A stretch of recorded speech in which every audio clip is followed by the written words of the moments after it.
I come from the Ivory Coast. It's a country in West Africa, sub-Saharan. And we got our independence in 1960 from France. So we have a strong French cultural background, and our ties with France is still strong. As a matter of fact, it is the first trade partner. In 1960, the choice of the country was economic liberalism. When some other countries went with Soviet Union, I'm thinking about a country like Guinea-Conakry or Mali, they went on the left side, and we were the country on the right side. And we experienced a tremendous economic growth from 1960 to 1985. If you look at the Fraser Institute, between 1980 and 1985, we were in the green zone. So the freedom of economic freedom was already strong at that time.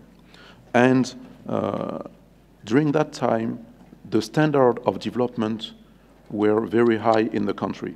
We were ahead many countries, especially countries in the Southeast Asia, who are today champions. And Ivory Coast was a champion. It was already an emerging country in 1985, when we were not mentioning emerging countries at the time. And I remember in 1985, the government aim was to reach the level of a country like Portugal in Europe. It tells you how successful the country was. Unfortunately, the development was mainly based on export of raw products. We were and we are still the #1 exporter of cocoa. So almost 40% of the world cocoa comes from Ivory Coast. When you eat a chocolate bar, you have a strong chance to have a taste of Ivory Coast. and we exported coffee, bananas, pineapples, but you can't base development only on export of raw materials. We started an industrialization in '85. We had a company like Renault car assembly in the country, Panasonic lines, and many others. Unfortunately, between '85 and '90, the Ivorians were expecting the president who was in power since 1960 to resign and hand over power to a younger generation, which did not happen. And because he stayed too long, investment stopped. Everybody was waiting for what was going on after him, and he died only in 1993. It was starting in '94 that the development process resume and start again. So during the aging years of the old man, the development process stopped, no investment, and the competitiveness of the country decreased.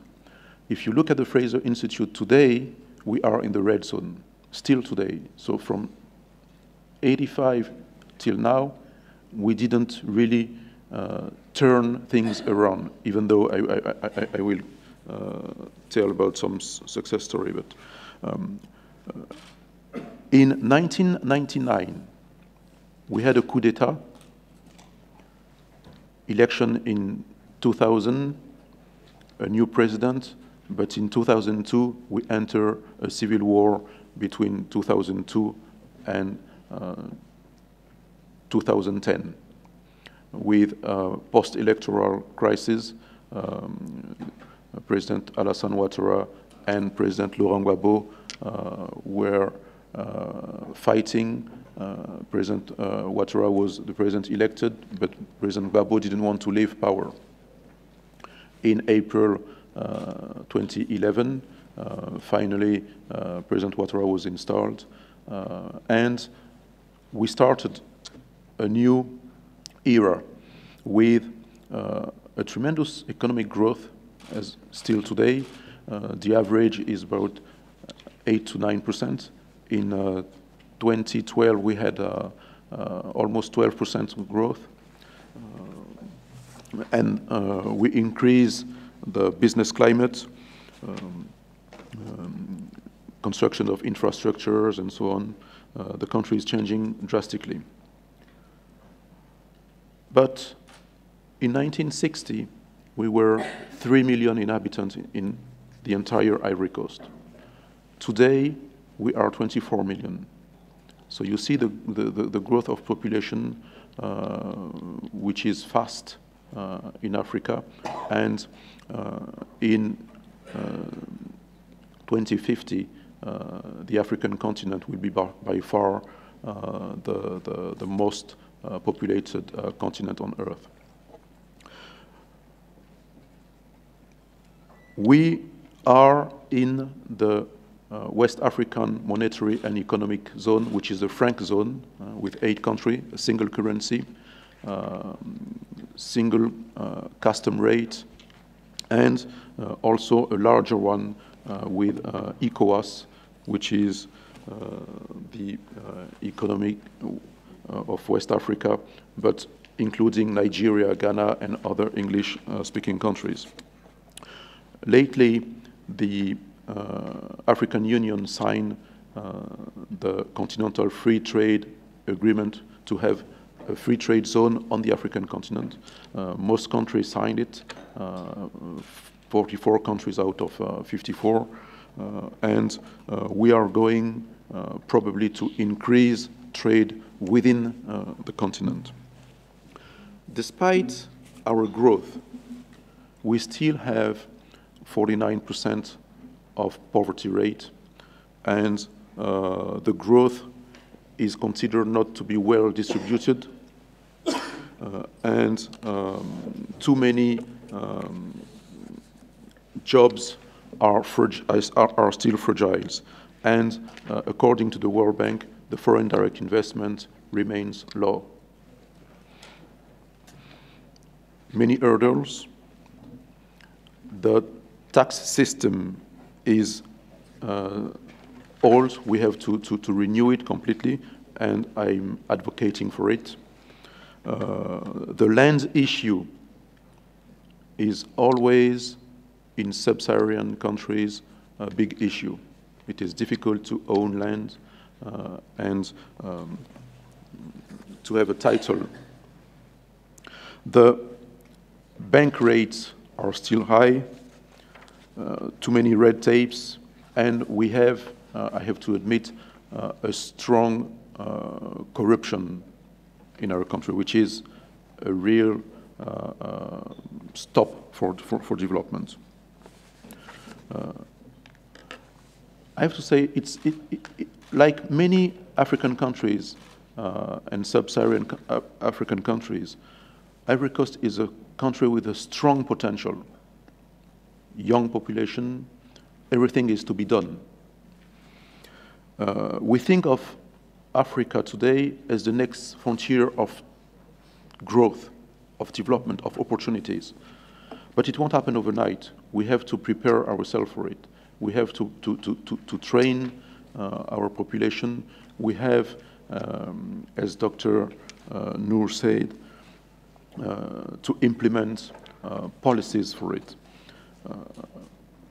The continent is growing fast, and at the level of growth today, we produce about 40 million jobs when we have to produce more than 110 in the next 5 years.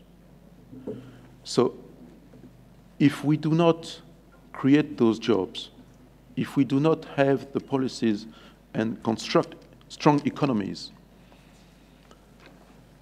it will make the difference between a big success and a major failure for the entire continent, countries by countries. Unfortunately, you see in the news all the young people trying to find answers to their dreams elsewhere than on the continent. And this is the challenge we have for the future. What we need is strong political will and I'm concluding. And the policy to invest and have a strong middle class on the continent. We can't have development if we don't have a strong middle class with a purchasing power able to sustain our own economy. It is good to work for foreign direct investment, but you cannot base your economy entirely on foreign direct investment. You need local investment and have this a local bourgeoisie on which you can rely for your development. This is the challenge that we have, and it will make the difference between a big nightmare or make the African dream that we want. Thank you very much.